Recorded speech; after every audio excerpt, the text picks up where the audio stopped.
The telegram found Delia Keating at dawn, its ink still smelling faintly of the depot stove, and by the time she finished reading it, her hands were shaking so hard the paper tore at the fold.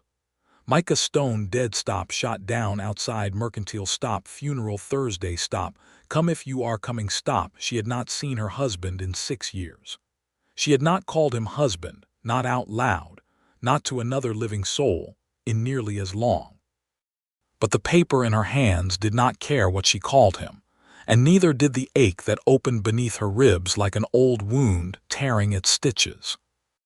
It was the spring of 1881, and the town of Redemption, Arizona Territory, was 2 days' ride from the small house in Prescott where Delia had built a life out of the pieces Micah left behind.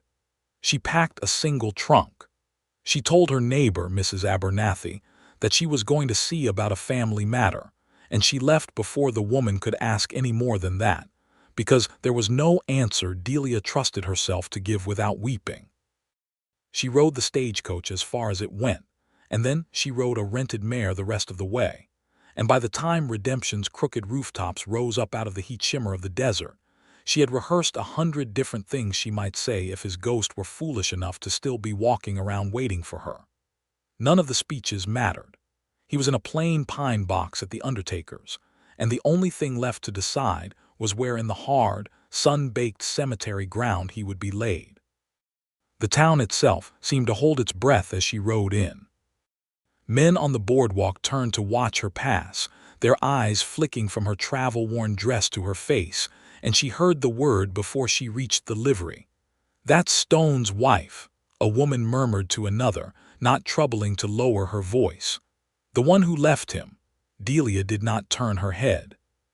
She had grown a good deal of leather over the years, and she was not about to let it crack now. Not here, not in the town that had swallowed her husband whole and spat him back out as a dead man with a reputation. The livery man, a stooped fellow with tobacco-stained fingers, took her horse without much comment, and it was there, in the shadow of the barn, that she first saw the man who would change the rest of her life, though she did not know it yet.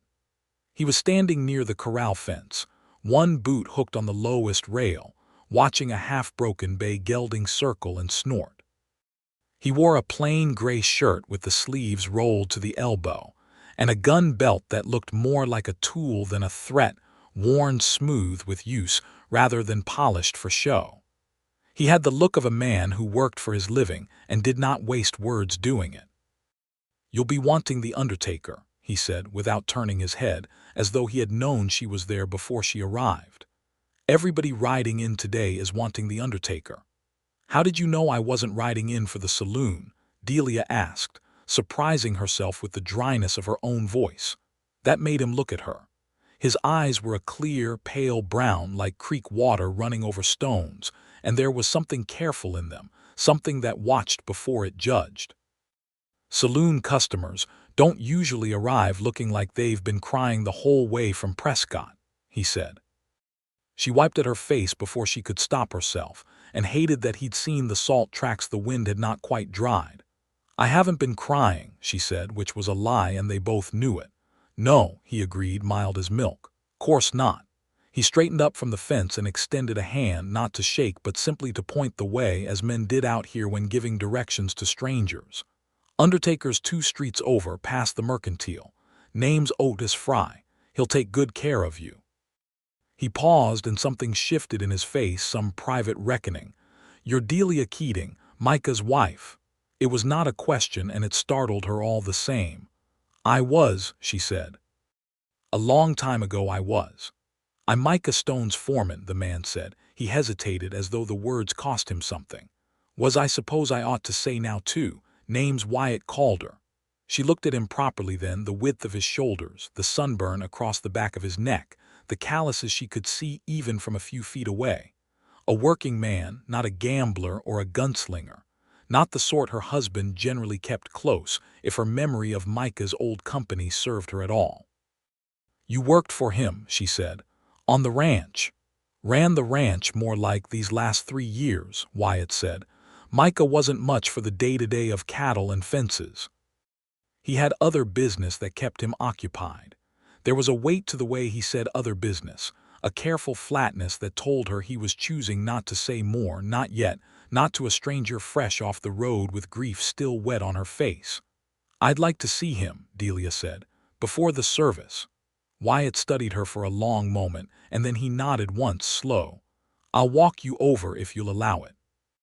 Otis can be short with folks he doesn't know, and you've got enough waiting for you in this town without adding rudeness to the pile." She almost refused, out of some old instinct to need no one, a habit worn into her from 6 years of managing alone. But her legs felt unsteady beneath her, and the thought of walking into that undertaker's parlor by herself, to look upon the face of the man she had married at 18 and fled at 24, was more than she trusted herself to do without a friendly shoulder somewhere nearby. "I'd be obliged," she said. They walked together down the dusty street, past the Mercantile with its brand-new hole in the window glass, patched over with a square of tin, past a knot of men who fell silent as they passed, and then began murmuring again the moment they thought themselves out of earshot. Delia kept her chin level and her eyes forward, the way her mother had taught her long before there was ever a Micah Stone to break her heart. "They talk about him like he was something between a saint and a devil," she said quietly, as they reached the undertaker's door. "He was neither," Wyatt said. "He was just a man who got in over his head with men worse than himself, and didn't have the sense or the help to climb back out." Something in his voice, some old grief of his own, made her glance sideways at him. But before she could ask what he meant, the door opened, and Otis Fry, thin as a fence post and twice as gray, ushered them both inside. The parlor smelled of formaldehyde and cut flowers, an uneasy marriage of scents that made Delia's stomach turn. The coffin sat on 2 sawhorses near the back wall, the lid not yet closed, and even from the doorway she could see the profile of the man inside it, older than she remembered, harder around the jaw, but unmistakably Micah. She crossed the room alone. Wyatt stayed by the door, giving her that mercy without being asked, and Otis busied himself with paperwork at his little desk, granting her the same. Micah Stone in death looked smaller than he had in life. That was the first thing she noticed, an absurd thought to have over a coffin, but true all the same. The gunfighter's reputation that had followed him across 3 territories, the fast hands, the cold nerve, the stories that grew taller with every telling in every saloon between here and Tombstone, none of it showed in the still, waxen face before her. He looked like what he had always been underneath all that noise. A boy from Missouri who had wanted too much, too fast, and had never learned how to want the right things instead. "You foolish man," she whispered, so quiet only the dead could have heard it. "You foolish, foolish man." She did not cry, not then. The tears had mostly burned themselves out on the ride from Prescott. What she felt instead, standing over the body of the boy she had loved and the man she had left, was something more complicated than grief, something closer to a door closing on a room she had never quite finished walking out of. "How did it happen?" she asked when she finally turned to Otis. The undertaker glanced at Wyatt as though seeking permission, and Wyatt gave a small nod. "Shot in the street, outside the Mercantile," Otis said. 3 days past. Nobody's owned up to it, and the marshals none too eager to press the matter, given who was likely behind it. "And who is that?" Another glance passed between the 2 men. "Best we talk about that after the service, Mrs. Keating," Wyatt said. "There's things you'll want to know, but not standing over him, if it's all the same to you." She looked back at the coffin one last time, at the hands folded over his chest, hands that had once cupped her face on their wedding night with a tenderness she had almost forgotten he was capable of. Somewhere along the road from that night to this one, gentleness had gone out of him, and something harder and more desperate had grown up in its place. She wondered, not for the first time in 6 years, whether she might have stopped it had she stayed. She wondered whether staying would only have gotten her buried alongside him. After the service, then, she agreed. The funeral was held the following afternoon under a sky so blue and merciless it seemed almost cruel, as though the desert itself had no patience for mourning. A small crowd gathered at the edge of town, more out of curiosity than sorrow, Delia suspected, though there were a few faces that held something like genuine grief. An older woman in a black bonnet who introduced herself as Mrs. Dunmore, the school teacher, and who said Micah had once paid for new slates for the whole schoolhouse without ever saying why. A young man, barely more than a boy, who stood at the back of the gathering with his hat crushed in both hands, and who Delia later learned was a hand on the stone ranch that Micah had taken on when the boy's own father drank himself into an early grave, giving him work and a bunk when no one else in town would. And Wyatt Calder, standing near the graveside with his hat over his heart, his face composed into the careful blankness of a man determined not to let his feelings show in public. The preacher, a nervous young circuit rider new to the territory, said words about mercy and judgment that seemed to apply to no one in particular and everyone at once. And then it was done, and the pine box was lowered into the dry red earth, and Delia Keating stood at the edge of her husband's grave and realized she did not know, even now, whether she was a widow or simply a woman who had once been married to a dead man. After the crowd dispersed, Wyatt found her sitting alone on the low stone wall that bordered the cemetery, her black traveling dress dusty at the hem, her hat in her lap. "You said there were things I ought to know," she said, before he could offer any words of comfort she was not sure she wanted. Wyatt sat down beside her, close enough for conversation, far enough to be proper, a careful distance that told her something about the kind of man he was. "Micah owed money," he said. "A good deal of it to a man named Silas Reeve, who runs cattle and worse things out of a spread 20 miles east of here. There's some in town who say Reeve's the one who put a bullet in him, though nobody's proved it and nobody's likely to try, given the men Reeve keeps around him. How much money?" "Enough that Reeve's been telling anyone who'll listen that the Stone Ranch is as good as his now, debt or no debt, will or no will." Wyatt's jaw tightened. "There's also the matter of the ranch hand's wages, 3 months owed, and a note at the bank that comes due at the end of summer. Micah was not a careful man with money these last years, Mrs. Keating. He spent it as fast as it came to him, and sometimes faster." Delia let out a long breath, and with it, some of the numbness that had carried her through the last 2 days. "Then there's nothing left. No inheritance, no home to speak of, just debts and a dead man's reputation." "There's the ranch itself," Wyatt said. 600 acres, decent grazing, a good well that's never run dry even in the worst summers. It's worth something, if the debts don't swallow it whole first. And there's men on it who have worked hard and honest even while Micah was busy running himself into the ground. Men who deserve their wages and a chance to keep their places, if there's any way to manage it. She looked at him then, really looked, and saw the fatigue in the lines around his eyes, the weight he had clearly been carrying long before she arrived to add her own grief to the pile. "You cared for him," she said. It was not quite a question. Wyatt considered his answer for a long moment. "He gave me work when I had none, 5 years back, after my own outfit went under in the drought. He wasn't always careful, and these last years he wasn't always sober, and he ran with men I wouldn't trust to hold my horse. But there was good in him too, buried down under all the rest of it. I saw it more than most, I think, because I was the one who had to clean up after him." He shook his head. "I cared for him the way you care for a brother who won't stop gambling away the family farm, angry more often than not, but caring all the same. He was not that man when I married him," Delia said, surprising herself with the confession. "Or maybe he was, and I was too young and too in love to see it clear. We married in Missouri when I was 18, and within 2 years he'd taken to gunfighting the way some men take to drink, chasing reputation from one dusty town to the next, always certain the next big name he outdrew would be the last one he needed to prove himself against. I begged him to stop. I begged him to farm, to ranch, to do anything that didn't end with him standing in a street waiting to see who was faster." Her voice had gone thin and tight. "He told me I didn't understand what it meant to be a man in this country, that a man without a name was a man without anything.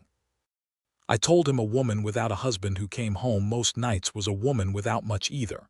We did not part on kind words, Mr. Calder. Wyatt, he said, please. Wyatt, she repeated, and found the name did not feel strange in her mouth, a small comfort in a day that had offered her very few. For what it's worth, he added, the man you're describing, the one chasing reputation from town to town, that was not the man who arrived here 4 years ago to buy this ranch. He was quieter by then, tired, I think, of being what everyone expected him to be. He told me once, drunk and half ashamed of the confession even as he made it, that he'd married the only good thing that ever happened to him and thrown it away chasing a kind of respect that turned out to be worth nothing at all. Delia's eyes stung unexpectedly, and she looked away toward the horizon where the sun was beginning its long, slow descent toward the mountains. That's a fine thing to hear now, she said, when it can do neither of us any good. Maybe not him, Wyatt said. But it might do you some good to know it. And it might do some good for what's left standing on that ranch, if you're willing to consider staying long enough to see it settled proper. She turned to look at him. Staying. I came to bury a husband, Wyatt Calder, not to inherit his troubles. I know it, he said. I'm not asking you to stay out of duty or out of love for a man who's gone and can't ask forgiveness for what he did to you. I'm asking because there's a dozen men on that ranch who'll lose their homes and their wages both if Silas Reeve gets his way, and because that boy back there, Tommy Ellison, doesn't have another soul in this world looking out for him now that Micah's gone. And because, Mrs. Keating, whatever your husband was to you at the end, he asked me more than once in the quiet hours when a man's guard comes down whether I thought you might ever come back. I told him I didn't know. Seems he got his answer, though not the way either of us hoped. The words settled over her like the dust that never quite left the Arizona air, and she found she had no ready answer to give him. She had come to bury a husband.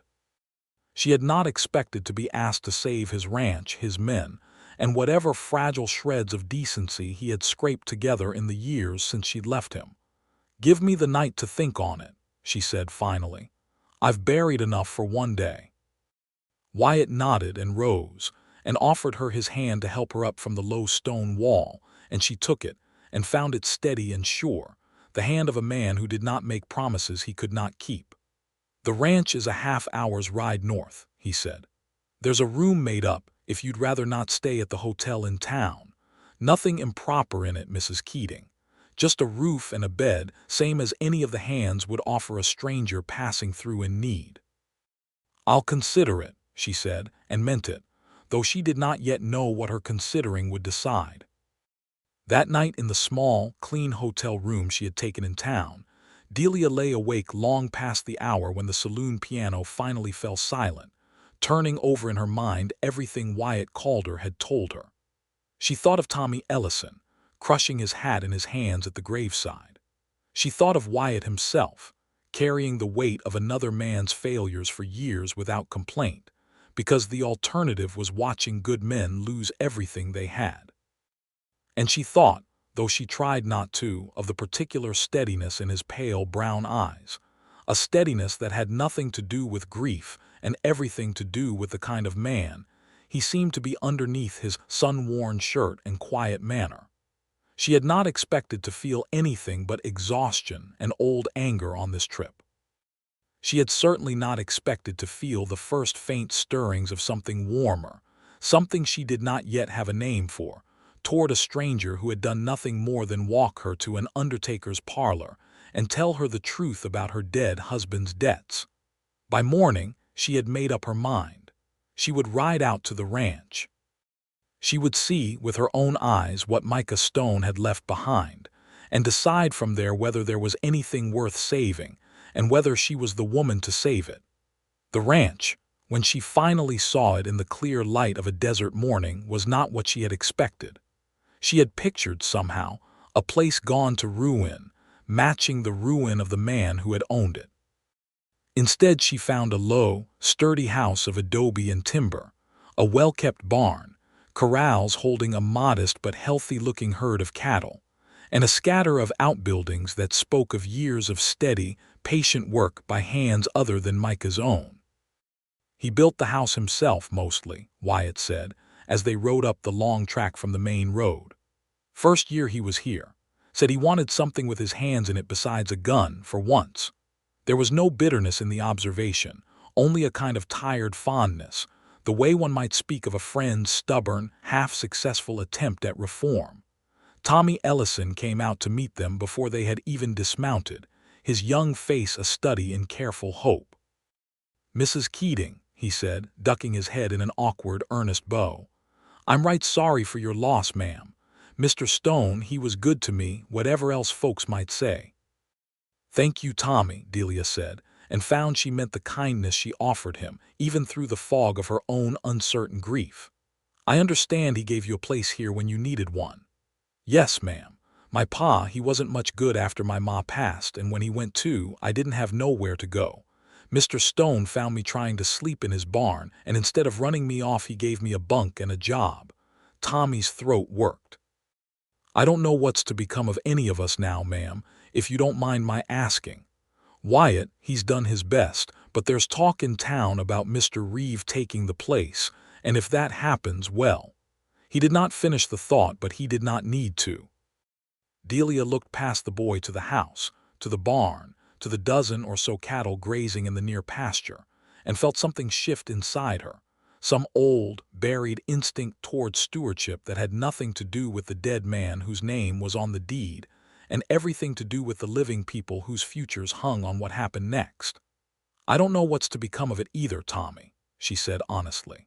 "But I intend to find out before I let a man like Silas Reeve take it without a fight." Over the following days, Delia settled into a strange, suspended kind of life at the ranch, neither fully a widow in mourning nor fully the mistress of the place, but something in between, a woman taking stock of a life she had not lived and now found herself responsible for untangling. Wyatt showed her the ledgers, such as they were, kept in Micah's own increasingly erratic hand over the past 2 years, entries that told the story of a man drinking more and managing less, of loans taken against the cattle and against the land itself, of debts to Silas Reeve that had started small and grown, through interest and desperation, into something that threatened to swallow the whole operation.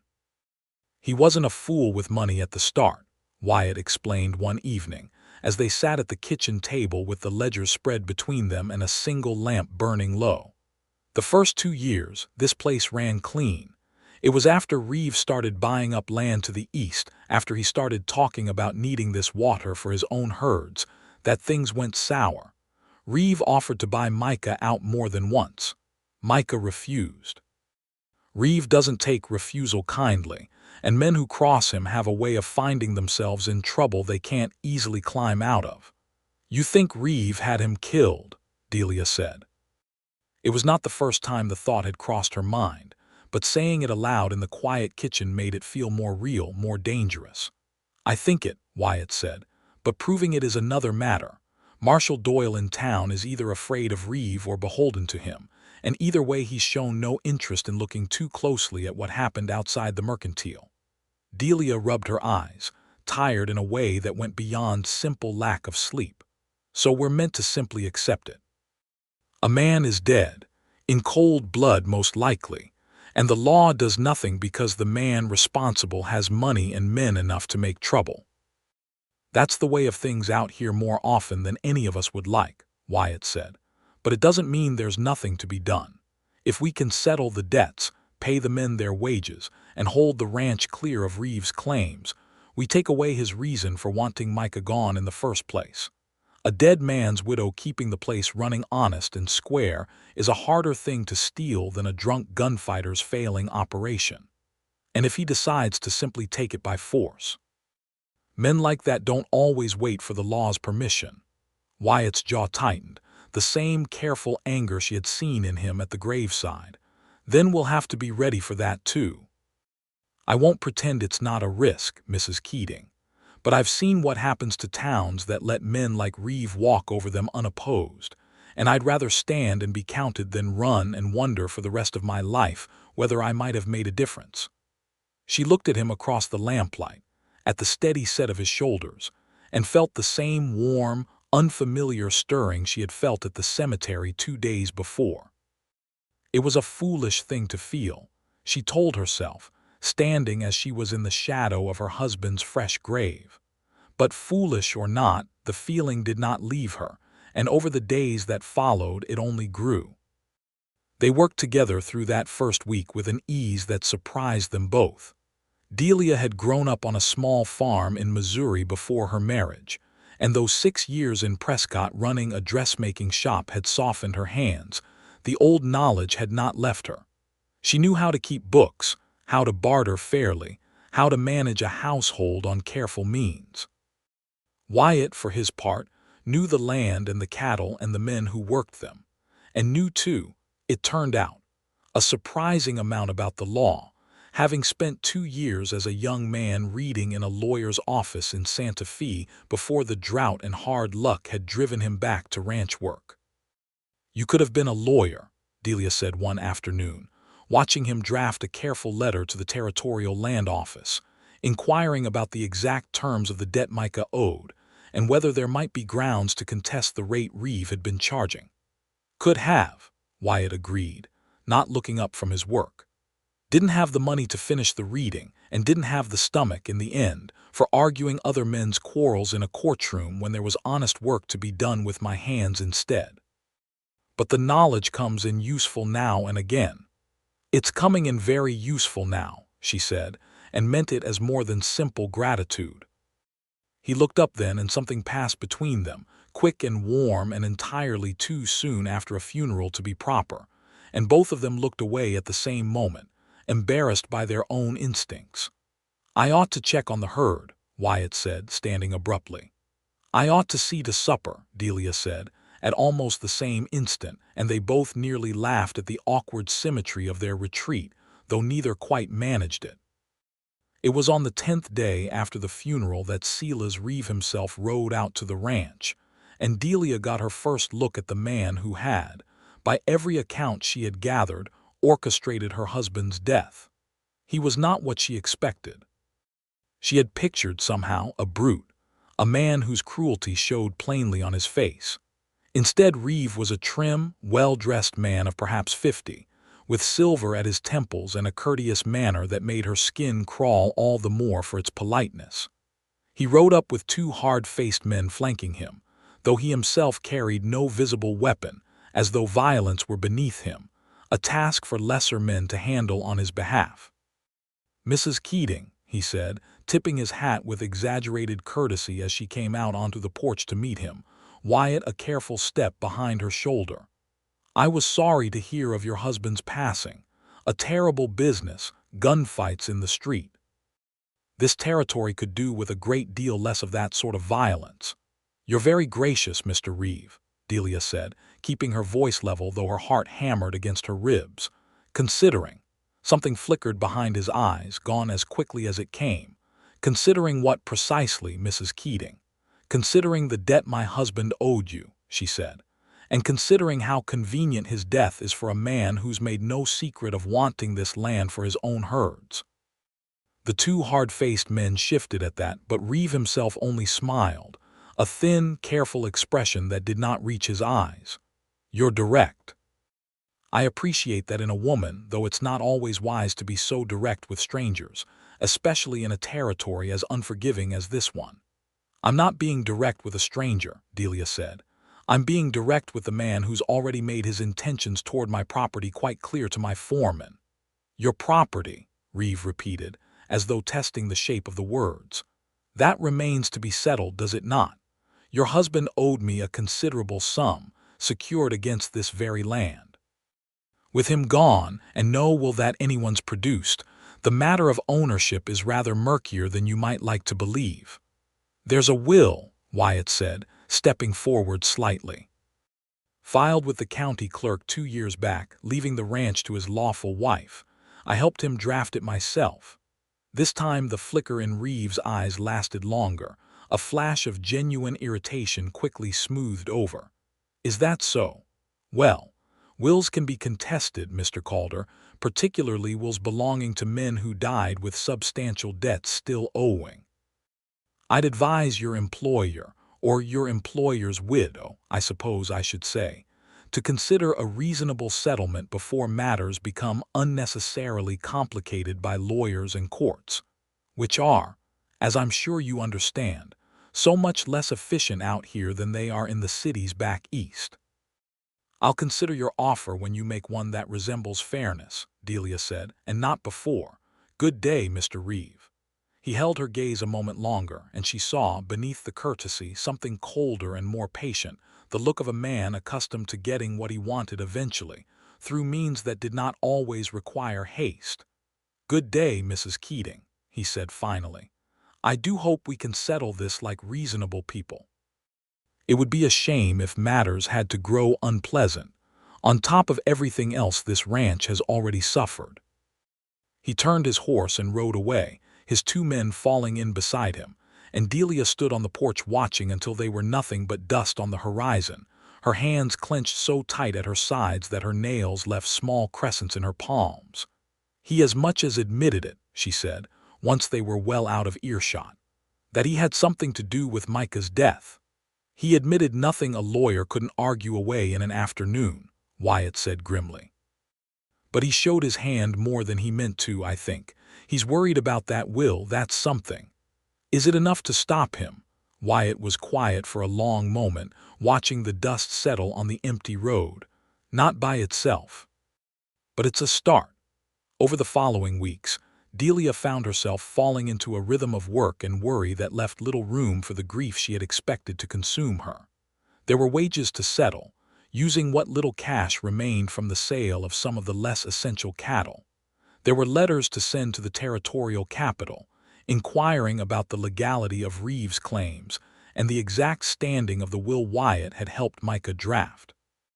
There were the small daily tasks of running a household and a ranch both, tasks she had not expected to find herself doing again after 6 years of city life in Prescott, and yet found, to her surprise, she did not resent. And there was Wyatt, always Wyatt, steady and patient and increasingly, uncomfortably dear to her. It happened slowly, the way such things do, in small moments rather than grand declarations. It happened in the way he taught her to mend a broken fence rail without being asked, simply because he saw her frustration with the task and could not bear to watch her struggle. It happened in the quiet suppers they shared on the porch after the day's work was done, talking not about Micah or Reeve or debts, but about her childhood in Missouri, his own years reading law in Santa Fe, the small foolish dreams they had each once had before life had taken them somewhere else entirely.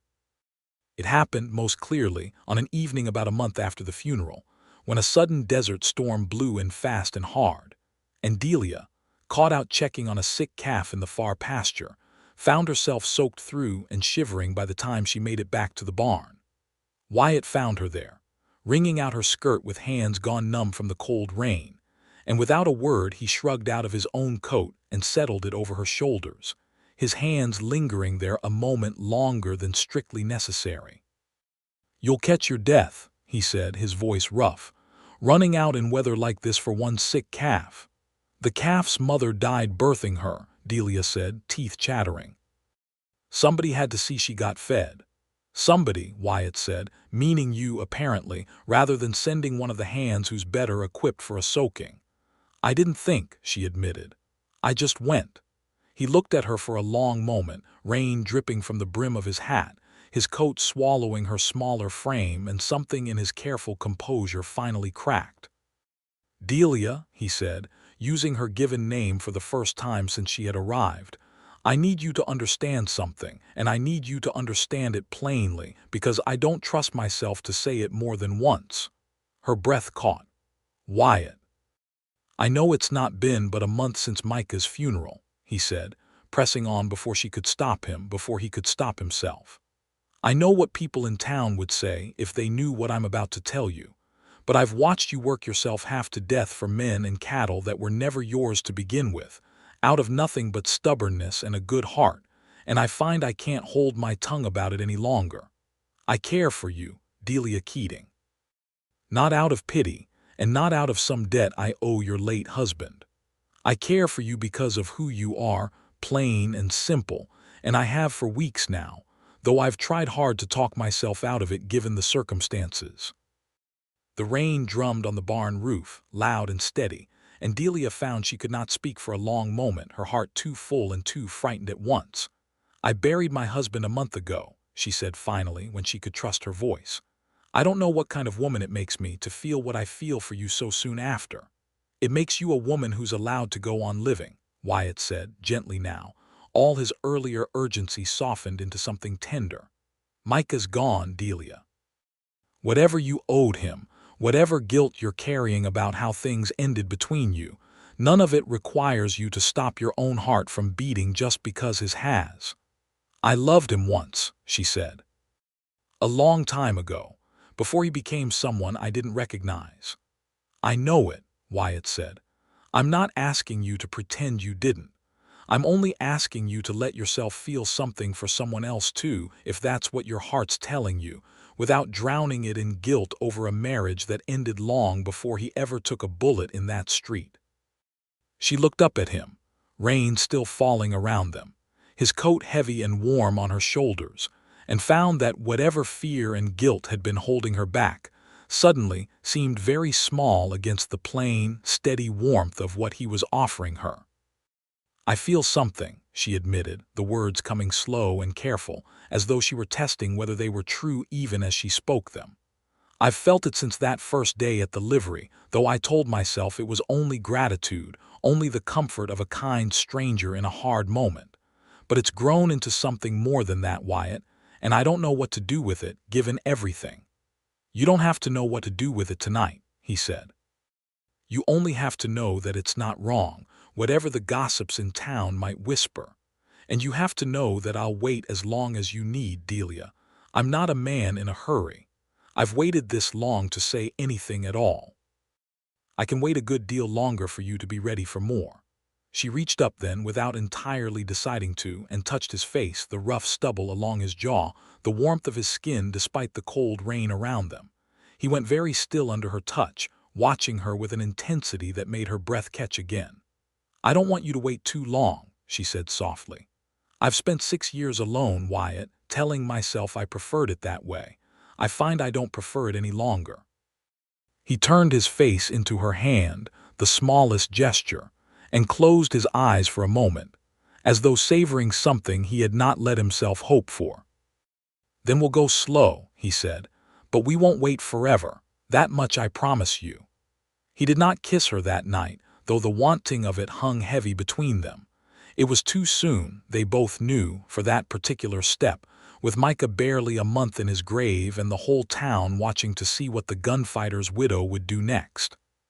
But something had shifted between them all the same, some unspoken understanding settling into place, and Delia rode back to the house that evening in Wyatt's borrowed coat, feeling, for the first time since the telegram had found her in Prescott, something other than grief and worry. The weeks that followed brought their own difficulties, separate from the slow, careful bloom of whatever was growing between Delia and Wyatt. The response from the Territorial Land Office arrived nearly a month later, and it was not the clean victory they had hoped for. The will was valid, the letter confirmed, and the ranch was indeed Delia's by right of lawful inheritance. But the debts Micah owed to Silas Reeve were also valid, secured as they were against the land itself, and the letter suggested, in the careful, hedging language of bureaucrats everywhere, that the matter might well end up contested in court, a process that could take months, even years, and that would almost certainly cost more than the ranch itself was worth to see through to the end. "He'll use that," Wyatt said, when they had read the letter through twice at the kitchen table. "Reeves got money enough to drag this through the courts until we're both old and gray, or until we're bankrupt enough to sell out cheap just to be done with it." "Then we need another way," Delia said, though she did not yet know what that way might be. The other way, when it finally presented itself, came from an unexpected quarter. Mrs. Dunmore, the schoolteacher who had wept quietly at Micah's funeral, arrived at the ranch one afternoon in early summer with a proposition that Delia had not anticipated.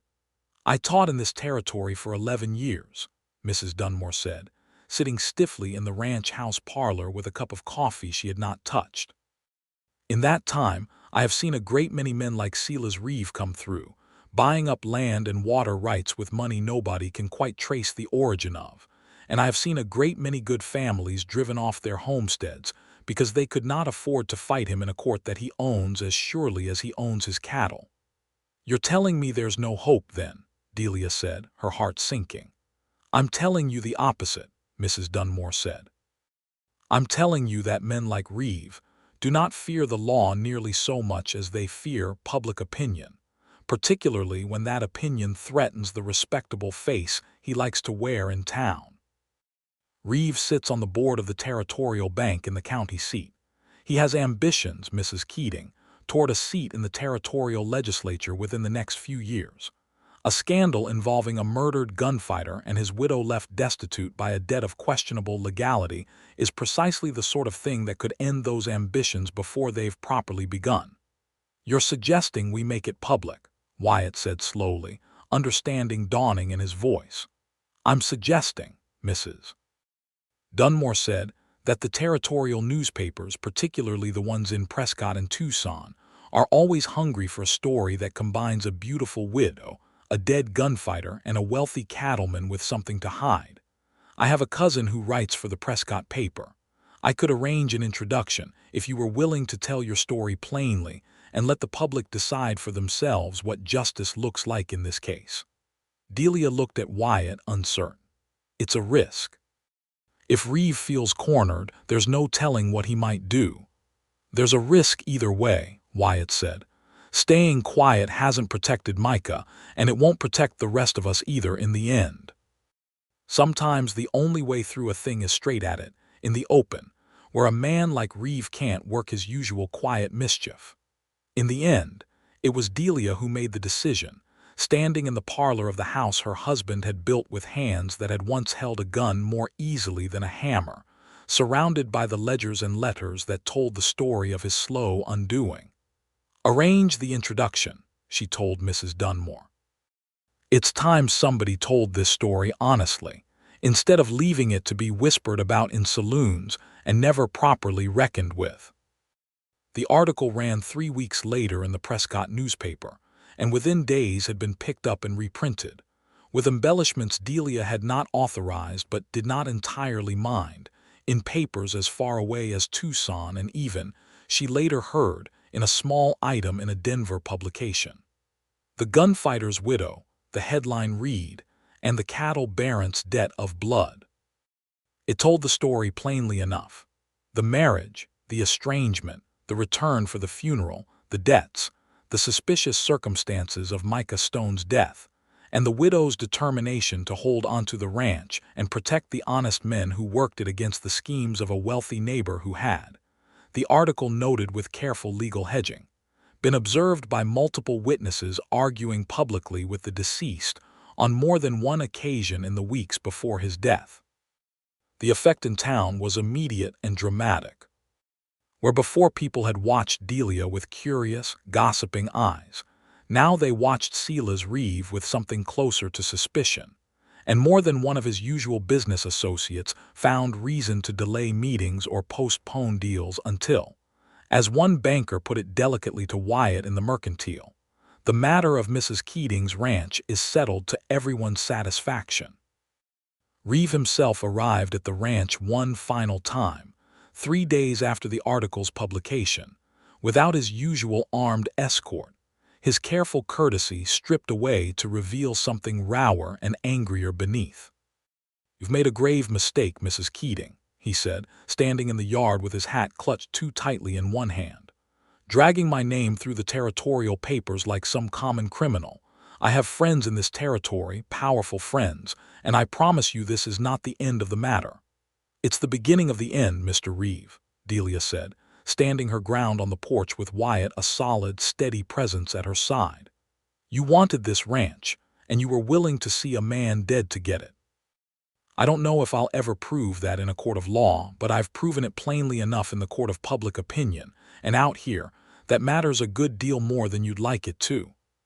"I had nothing to do with your husband's death," Reeves said, though the denial came a beat too late, a beat too practiced. "Then perhaps you'd care to explain publicly exactly what business dealings led to such a considerable debt in the first place," Wyatt said evenly. "And exactly why your men were seen near the mercantile that afternoon, according to no fewer than 3 witnesses who have since come forward to the marshal, now that the papers have made it safer for honest folk to speak plain about what they saw." Reeves' face went through several colors in quick succession, settling finally on a kind of pale, furious resignation. "This isn't finished," he said again, though the words carried less weight than they had a month before. "No," Delia agreed. "But it will be soon enough, one way or another. I'd suggest you consider forgiving the remainder of that debt, Mr. Reeve, as a gesture of goodwill toward a grieving widow. It would do a great deal to repair your reputation in this territory, which I understand you'll be needing intact, given your legislative ambitions." She had aimed the words carefully, and she saw them land, saw the calculation pass behind Reeves' eyes as he weighed his pride against his political future. "I'll have my lawyer draw up the papers," he said finally, stiffly. "The debt forgiven in full, in exchange for your assurance that this matter will be considered closed, with no further publication in the territorial papers." "You have my assurance," Delia said, "provided the papers arrive within the week, properly signed and witnessed." Reeve mounted his horse without another word and rode away, and this time when he disappeared over the horizon, Delia felt something loosen in her chest that had been clenched tight since the moment she'd read that first telegram in Prescott. "It's not everything," Wyatt said quietly, watching the dust settle.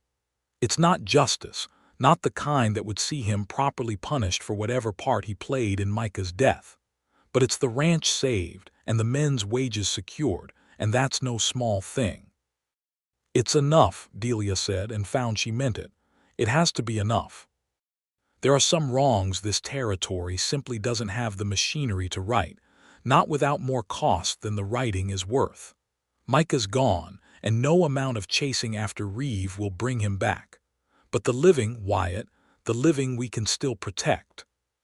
The papers arrived, as promised, within the week, the debt formally and legally forgiven, witnessed by a lawyer from the county seat who seemed rather pleased at the prospect of having thwarted, however slightly, a man as generally disliked as Silas Reeve was proving to be among his own peers now that the story had spread. Delia signed her copy with a hand that did not shake, and felt, for the first time since arriving in redemption, that the ground beneath her feet was solid, that the future stretched ahead of her not as a void to be feared, but as a space to be filled with whatever she chose to build in it. Summer settled over the ranch in earnest, bringing with it long, hot days of work and slow, cooling evenings that Delia and Wyatt spent increasingly in each other's company, no longer bothering to disguise, even to themselves, what was growing between them. Tommy Ellison, with the easy perceptiveness of the young, took to teasing them both gently about it, until Wyatt threatened, with a laugh, to have him mucking out stalls for a month if he didn't mind his tongue, a threat that only made Tommy grin wider and tease all the harder.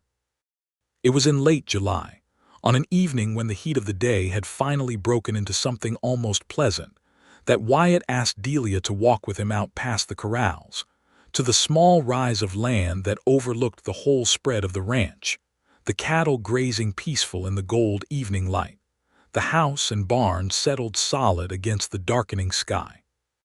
"I've been thinking," he said, once they'd reached the top of the rise, "about something Micah told me once near the end, when he was deep in his cups and talking more honest than he generally allowed himself to be." "What did he say?"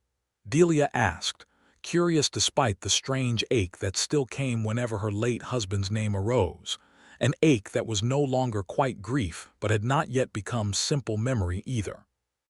"He said the biggest mistake of his life wasn't any of the men he'd faced down in the street, wasn't any of the reputation he'd built, or the money he'd lost, or the debts he'd taken on. He said the biggest mistake of his life was letting you walk out that door in Missouri without going after you, without fighting for what he had instead of chasing after what he thought he needed to prove. Wyatt turned to face her fully, his expression grave and tender all at once. I don't intend to make that same mistake, Delia. Whatever comes, whatever this territory throws at us, I intend to fight for what's standing right in front of me, rather than chasing after some idea of what I ought to want instead. Her breath caught and she found, standing there on the rise with the whole gold-lit ranch spread out below them, that she had no words ready, only feeling vast and warm and entirely unafraid. Wyatt Calder, she said finally, are you asking me something, or simply making a very long-winded speech about your intentions? He laughed, startled out of his own seriousness, and the sound of it, warm and real, settled something in her that had been unsettled since the moment she'd first read that telegram. I suppose I'm asking, he said. Though I haven't got a ring to offer you proper, not yet, and I know it's barely been 4 months since Micah's funeral, and I know there'll be talk in town regardless of how long we wait, given everything that's already been said. But I love you, Delia Keating, plain and simple, and I find I don't want to spend one more day pretending otherwise, waiting for some measure of respectability that this territory is never going to grant us regardless of how careful we are. Will you marry me when a decent length of mourning has passed? Will you let me spend the rest of my life making sure you never again have reason to feel as alone as you must have felt these past 6 years? Delia felt the tears come then, not the bitter, exhausted tears of grief she had cried over Micah's grave, but something warmer, something closer to joy than she had allowed herself to feel in longer than she cared to admit.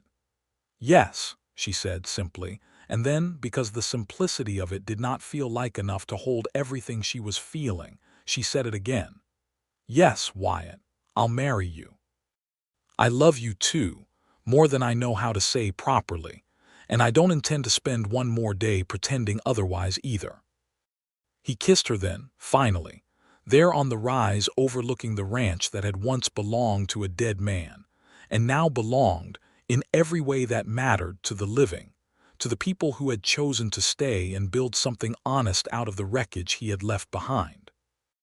It was a slow, careful kiss, gentle with the weight of everything that had led them to this moment, and when it ended, they stood together in the gathering dusk, her head against his shoulder, his arms around her, watching the first stars appear over the mountains, and neither of them said anything more for a long while, because there was nothing more that needed saying. They were married in October, 6 months after Micah Stone's funeral, in a small ceremony held in the ranch house parlor, with Mrs. Dunmore standing as witness and Tommy Ellison, grinning fit to split his face, serving as the closest thing to a best man that circumstances allowed. The circuit preacher who had presided over Micah's burial performed the ceremony as well, and Delia thought, standing there in a simple blue dress with wildflowers gathered by Tommy woven through her hair, that there was something fitting in that small continuity, the same hands that had committed her past to the earth now joining her to her future. There was, inevitably, talk in town about the speed of it, about the propriety of a widow marrying her late husband's foreman within the same year of the funeral. But the talk was quieter than it might have been, softened by the story that had already spread through the territorial papers, by the general understanding that had grown in redemption over those months that, whatever else might be said about Delia Keating, she had fought hard and fair to save a ranch and protect a dozen honest men's livelihoods, and that Wyatt Calder had stood beside her through all of it with nothing but steady, patient devotion. If some in town still whispered, most had come around to a grudging respect, and a few, like Mrs. Dunmore, made no secret of their genuine happiness at seeing two good people find their way to each other through such difficult circumstances. The ranch prospered in the years that followed, growing slowly but steadily under Wyatt's careful management and Delia's equally careful bookkeeping, the herds increasing, the debts long since settled and forgotten, The house itself expanded with a new wing to accommodate the family that grew within it. Their first child, a son they named Daniel after Wyatt's own father, arrived in the autumn of 1882, squalling and healthy and utterly unbothered by the complicated history that had brought his parents together. He was followed 2 years later by a daughter, Grace, and then in 1887 by a second son, whom they named Micah, a choice that surprised some in town but felt, to Delia and Wyatt both, entirely right, a way of honoring what had been good in the man who had, however imperfectly, brought them into each other's orbit in the first place. Tommy Ellison stayed on at the ranch for many years, growing from an anxious, orphaned boy into a capable young man who eventually took a homestead of his own nearby, married a young woman from town, and remained a close and cherished friend to the Calder family for the rest of his life, often telling his own children, in later years, the story of the gunfighter's widow and the foreman who had loved her, and how they had saved not just a ranch, but a whole community of people who might otherwise have lost everything to a man who thought money and power meant he could take whatever he wanted, including a man's life. Silas Reeves' legislative ambitions never fully recovered from the scandal, and within a few years he had sold off much of his land and moved east, chasing new opportunities in territories where his reputation had not yet caught up with him. Some said he made a fresh fortune elsewhere. Others said he died penniless in some forgotten boarding house, having gambled away whatever remained of his ill-gotten wealth. Delia never troubled herself to learn which story was true. She had gotten what mattered most from the whole affair, which was justice enough, in her own accounting, and a future secured for the people she had come to love.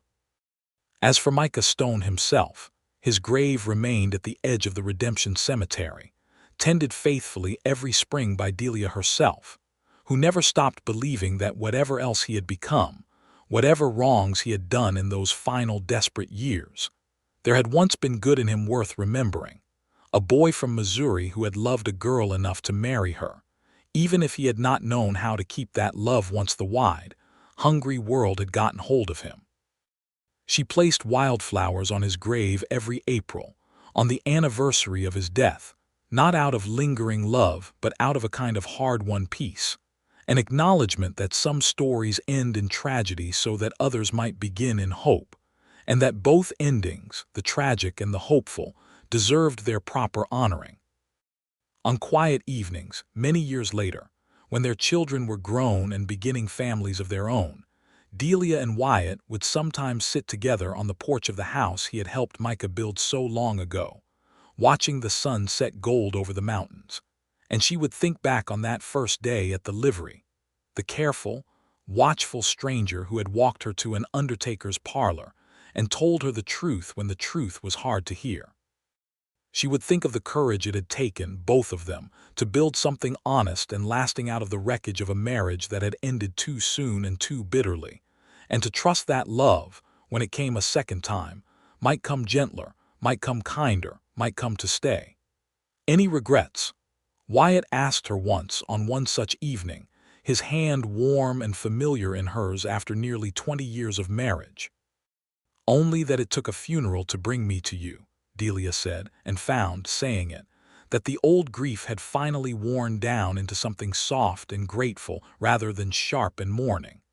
"But I suppose some roads only open after others close." "I don't regret the road I walked, Wyatt, not anymore. It led me here to you, to Daniel and Grace and little Micah, to this ranch and this life. I wouldn't trade a single hard mile of it, not now, knowing where it ended." "Neither would I," Wyatt said, and kissed her softly in the gathering dusk, as he had kissed her that first time on the rise overlooking the ranch, with the same steady, patient love that had carried them both through everything the territory had thrown at them, and would carry them, she knew, through whatever years remained ahead, together at last, exactly where they were always meant to be. The wind moved soft and warm across the Arizona land that evening, carrying with it the scent of cattle and dust, and the first hint of the cooler autumn to come. And in the house behind them, Their children's laughter drifted out through the open windows, a sound that had once seemed impossibly far away to a grieving widow riding in from Prescott on a hard, sorrowful errand, and now seemed like nothing less than the whole earned, hard-won shape of home.